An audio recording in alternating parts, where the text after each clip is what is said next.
Hello, welcome to another video. Today, we will talk about the people of Israel.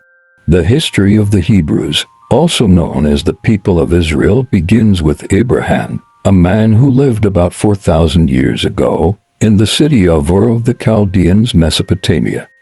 God made a promise to Abraham, saying, "I will make of you a great nation, and in you all the families of the earth will be blessed." Genesis 12:2.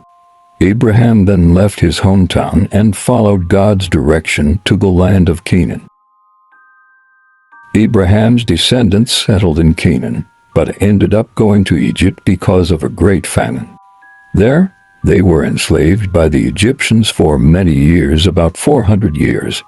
But God did not forget his promise to Abraham and raised up Moses to lead the people of Israel out of Egypt. To convince Pharaoh to let the people go, God sent 10 plagues on Egypt. The last of these was the death of the firstborn, but the Israelites were instructed to mark the doors of their homes with lamb's blood so that the angel of death would pass through their homes. For the Lord will pass through to smite the Egyptians. But when he sees the blood on the lintel and on both posts, the Lord will pass over that door and will not allow the destroyer to enter your houses to strike you. Exodus 12:23.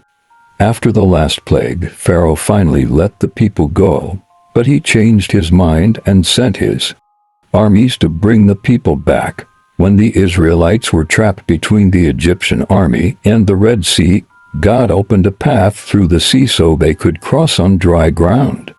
Then Moses stretched out his hand over the sea, and the Lord caused the sea to be driven back by a strong east wind all that night, and the sea became dry. And the waters were divided, and the children of Israel went into the midst of the sea on dry ground. And the waters were like a wall to them on their right and on their left. Exodus 14:21-22. The parting of the Red Sea, a powerful reminder of divine love and protection. Shalom, shalom.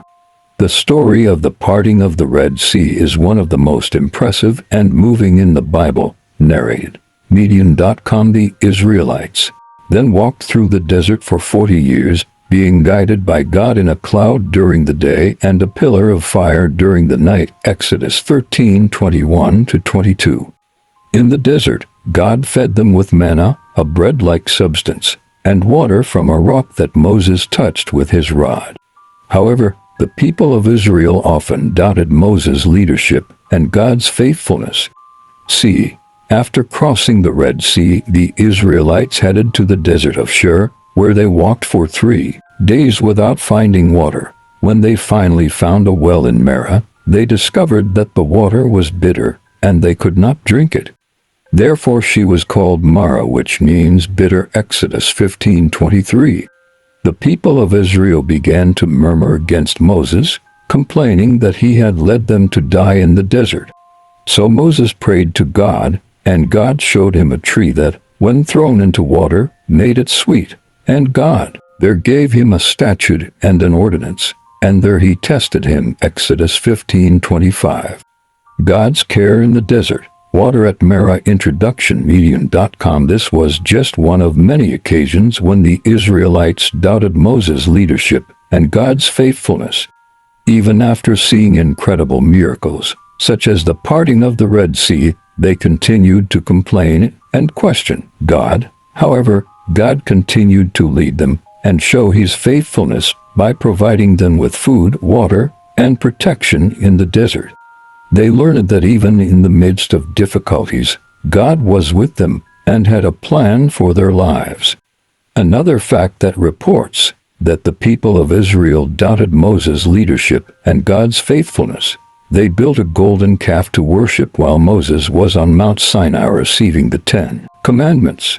The construction of the golden calf was one of the most infamous moments in Israel's journey.